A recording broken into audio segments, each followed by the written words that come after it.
Hi everyone and welcome back to another lesson from Korean Studio. My name is Kim Gi-hwan.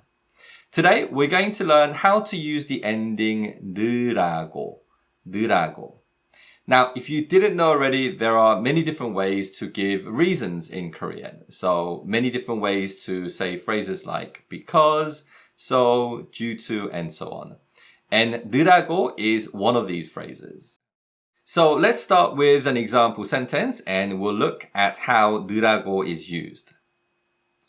제가 공부하느라고 전화를 못 받았어요. I was studying, so I couldn't take the phone call. 제가 공부하느라고 전화를 못 받았어요. First, adding 느라고 to verbs is very simple, as regardless of whether the verb stem ends in a vowel or a 받침, a final consonant, we add 느라고 to the stem. Also in speech, it's very common to drop 고 and just say 느라. So it's very common to say 제가 공부하느라 전화를 못 받았어요. And when we add 느라고 to the stem, the first idea is the reason for the second idea. So I couldn't take the phone call, and the reason for this was that I was studying. But there are many different ways of giving reasons in Korean. So how does 느라고 differ from other ways of giving reasons in Korean? First, when we use 느라고, the second idea, as in the consequence of the first idea, is usually something negative. It could be something that I couldn't do, such as not being able to take a phone call, or maybe a negative consequence because of something.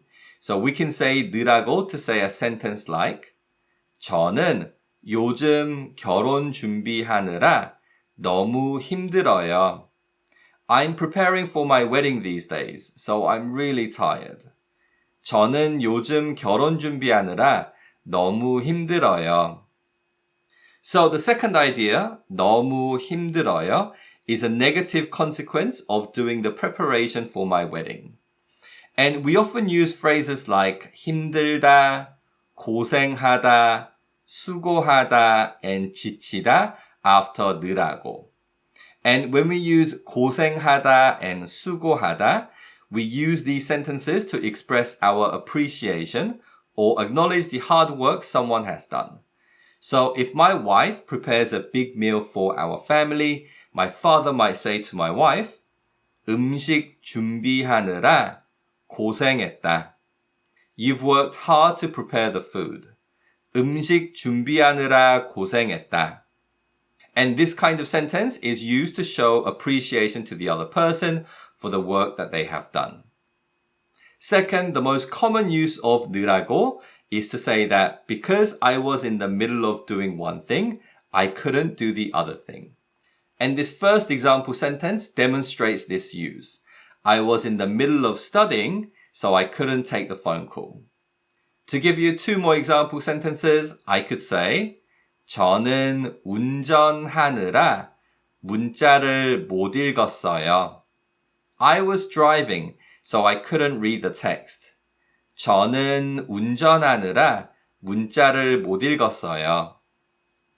아빠는 일하시느라 삼촌 생일 파티에 참석 못했어요. Dad was working, so he couldn't attend the uncle's birthday party. 아빠는 일하시느라 삼촌 생일 파티에 참석 못했어요. So in each sentence, because I'm in the middle of doing the first idea, I cannot do the second idea. Now, these are the two most important ways of using 느라고, but there are other rules that we have to follow. First, we can only attach 느라고 to verbs and not adjectives. The verb also cannot be in negative form, and the verb has to be in present tense and not in past tense. Also, the second idea cannot be something positive, so I can't say 저는 공부를 열심히 하느라고 좋은 성적을 받았어요. I studied hard, so I got good grades. 좋은 성적을 받았어요 means I got good grades. And this is something positive, so it cannot follow 느라고. And to say this kind of sentence, we can use other phrases like 아서, 어서 and say 저는 공부를 열심히 해서 좋은 성적을 받았어요. Finally, the subject of the first idea and the second idea has to be the same. So we can't say 아빠가 일하시느라 엄마가 학교에 왔어요. Dad's working, so mom came to school. Now the subjects in the two clauses are different. 아빠 and 엄마. So to say this kind of sentence, we can use 아서, 어서 again and say 아빠가 일하셔서 엄마가 학교에 왔어요. Okay, so that's how we use 느라고 to say that one thing is the reason for another thing. But we have to make sure that the thing that's been caused is something negative, and we often use 느라고 to say that I was in the middle of something, so therefore I couldn't do the other thing. Okay, so that's it for today, and I'll see you soon again. Bye-bye.